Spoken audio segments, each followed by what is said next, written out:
Voll schade. Der Schade. hält ja anscheinend an. Und gerade klärt es ja wirklich auf. Die Frage ist, ob das so bleibt. Mal gucken.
Die ganze Zeit nur rückwärts gefahren.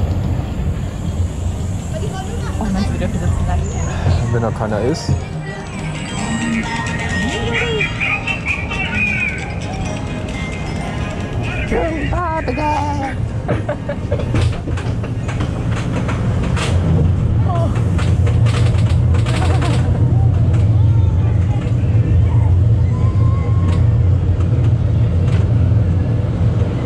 Jetzt nicht so den ganzen Tag sein können.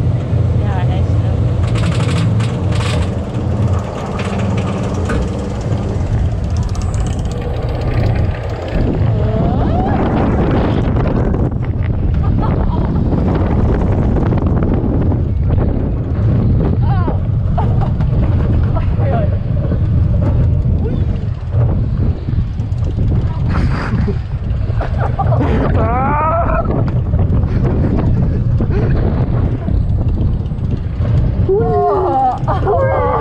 Oh, Scheiße.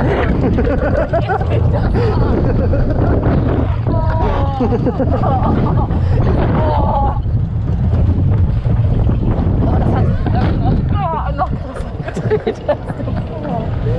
Ui, jetzt war jemand ein Päuschen. Schön. Das ist